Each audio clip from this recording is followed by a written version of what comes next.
Welcome student. Today we are going to solve the exercise of this lesson. Before that, let me revise one thing of the lesson, that we had learned about the concept of the force. What is meant by force? What are the effects of force?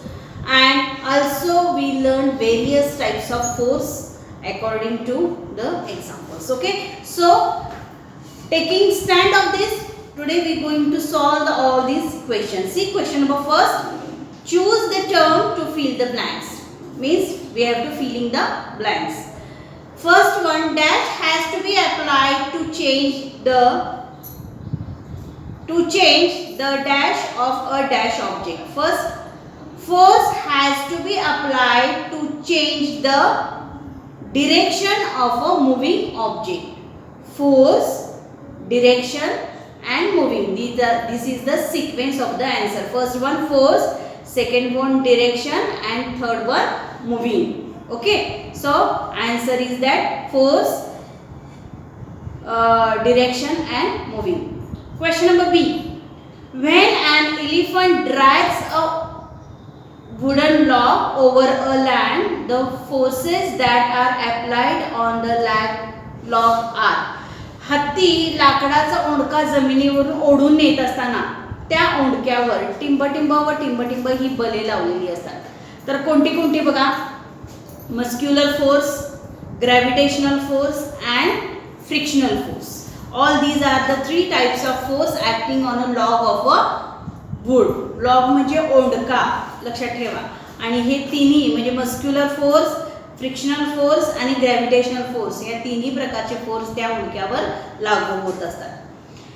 त्यानंतर question number 3 पहा. C, a ball was set rolling on a large table. एखाद्या मोठ्या टेबलावर एक चेंडू वेगाने घरंगळत आहे. तर त्याची टिंबटिंब बदलायची असेल, काय बदलायची असणार आहे? Motion is to be changed, a force will have to be applied. म्हणजे पहिला आन्सर आहे मोशन, नंतरचा force. Okay. Question number D.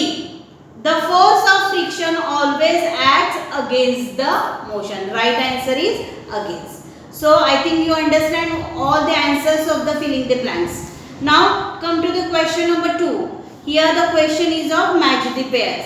In group A there are a certain sentences are given to you, and in the group B respective forces are given to you. So you have to match the pair identifying the applied force. First one, see, an ox pulling a car. बैलानं गाडी ओढणे. बैल काय आहे? हा सजीव आहे. मग हा काय आहे? कोणता फोर्स आहे? Muscular force. So the pair is muscular force. Lifting a heavy iron object with a crane. आयर्नचा पीस आहे आणि तो हेवी पण आहे आणि तो क्रेनच्या साहाय्याने उचलायचा असेल तर आपल्याला मॅग्नेटिक फोर्स तिथे अप्लाय करावा लागणार आहे. तो the answer is magnetic force. Third one, weighing with a spring balance. Spring बॅलन्सच्या साहाय्याने आपल्याला काय करायचे? म्हणजे ताण काट्याच्या साहाय्याने वजन करायचं आहे. तर आन्सर काय असणार आहे? त्याचं gravitational force. Applying brakes to a bicycle, frictional force, and picking up the pieces of a paper with a plastic scale, that is the electrostatic force.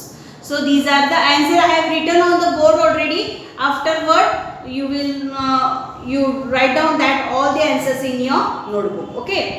So come to the question number 3, that is one or more force are acting in following example, name them.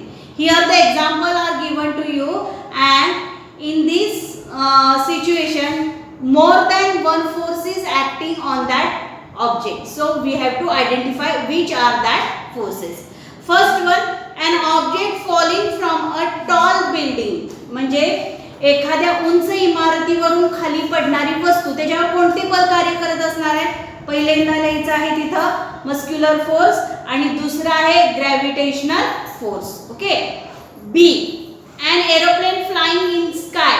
Aeroplane जे आहे हे आकाशात झेप घेते आहे, आकाशात झेप घेणारा विमान. Mechanical force as well as the gravitational force. Okay. Question number C, squeezing sugarcane juice with a squeezer. म्हणजे उसाच्या चरक्यातून रस काढायचा आहे तर तिथं mechanical force, muscular force, frictional force. These are the three types of force that we should apply on it. D question, winnowing of the food grain, धान्य पाखडले जाणे, muscular force as well as the gravitational force. Okay, लक्षात आलं का सगळ्यांच्या? म्हणजे एकाच घटनेवर 2 ते 3 वेगवेगळ्या प्रकारची बल ही कार्य करत असतात. Question number 4, explain in your words giving one example of it. आता या प्रश्नाचं उत्तर लिहिताना तुम्हाला पुस्तकामध्ये सगळ्या आहेतच, प्रत्येक फोर्सची व्याख्या लिहायची आणि जी उदाहरणं पुस्तकात दिलेली आहेत ती उदाहरणं त्याच्या खाली 2 लिहायची आहेत. Okay, question number 5, why machines are oiled from time to time. आता हे जे क्वेश्चन्स आहेत हे मी तुम्हाला रिटर्न मध्ये सुद्धा जी लिंक पाठवणार आहे त्या लिंक मध्ये ही आन्सर्स येतील, तरी सुद्धा आपण थोडक्यात डिस्कस करूया. Machines are oiled from time to time म्हणजे आपण यंत्राला वेळोवेळी तेल का घातलं पाहिजे? आता त्याचं पहिलं कारण, machines are made up of various small parts. Machines are made up of various small part while running the machine. While running the machine म्हणजे त्या जे मशीन त्यावेळी चालत असतं, these parts may rub against each other. ते जे parts आहेत ते एकमेकांच्यावर घासत असतील. and due to oiling this rubbing is become smoothly and machine running smoothly and it do the work fastly. That is why we have to oil the machine regularly. Second one, an object thrown upward comes down after reaching a point because of the gravitational force acting on an object. When we throw in upward direction, its speed slowly decreases. At certain points the speed of the object becomes completely zero. From that point that object going to fall with increasing speed. That is of all the due to gravity. Okay, C question, powder is sprinkled on a carom board. Carom board वर आपण powder का sprinkle करतो? It is an example of the frictional force. First of all, the smooth surface of the carom board. The surface of the carom board, when we apply a powder on it, the surface becomes smooth. When we slide the coin on it, the sliding becomes smoother and we can play easily. That is why we can sprinkle a powder on a carom board. Okay, and D question, the ramp at the railway station has a rough surface. म्हणजे railway स्थानकावर जिन्यावरील उतरणीचा भाग हा खरबरीत का केला जातो? It is also an example of the frictional force.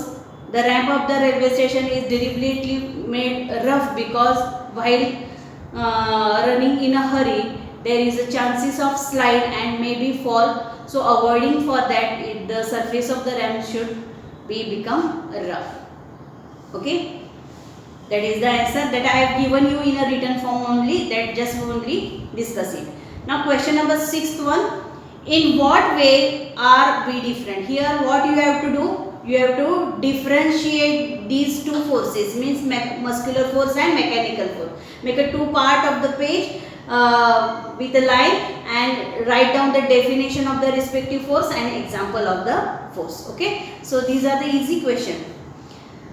Question number 7, write the answer to the following question in your words. What are the things that can be done by applying force? Various in day-to-day life examples you can write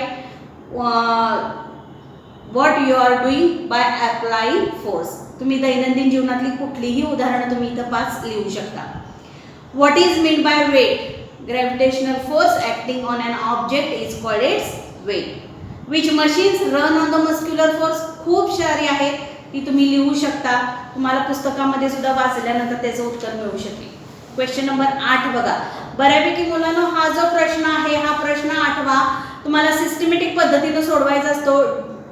down आणि across म्हणजे जसं शब्द code आपण सोडवतो की नाही पेपरमध्ये वगैरे येत असतं तशा पद्धतीने सोडवायचं आणि ह्याची नंबरिंग फार महत्त्वाची असते.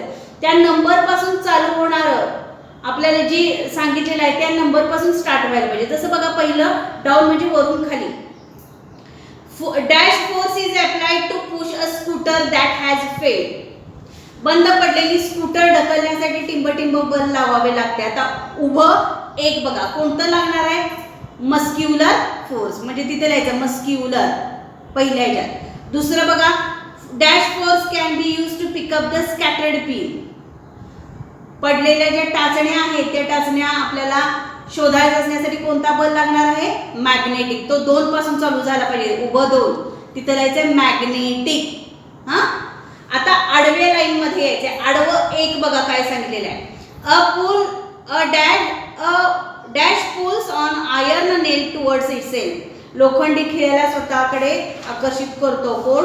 मॅग्नेट. तिथं काय लिहायचं आहे? मॅग्नेट. त्यानंतर 3 बघा, dash force was use when farm was plug with a tractor. ट्रॅक्टरच्या सहाय्यानं तो ज्यावेळी शेत नांगरलं जातं त्यावेळी कोणता फोर्स अप्लाय करतो? तर मेकॅनिकल फोर्स. तर आन्सर काय लिहायचं आहे? मेकॅनिकल. आडवं 3 पूर्ण मोठा शब्द आहे बघा, मेकॅनिकल. फक्त तेवढाच लिहायचा आहे तिथे शब्द. जेवढ्या म्हणजे प्रत्येक चौकोनामध्ये एकच शब्द लिहायचा आहे, मेकॅनिकल. आणि last one, it is due to the force of dash that rain drop fall on the ground. ढगातून पावसाचे पाणी जमिनीवर टिंब बलामुळे खाली पडते. तर तिथं काय लिहायचं आहे? ग्रॅव्हिटी किंवा ग्रॅव्हिटेशनल. ग्रॅव्हिटी लिहा तर तेवढंच मावते इथं, GRAVITY, ग्रॅव्हिटी लिहा तिथं. हां, तर अशा पद्धतीनं मुलांना आपण हा टॉपिकचा एक्सरसाइज पूर्ण केलेला आहे. याची लिंक सुद्धा मी पाठवणार आहे.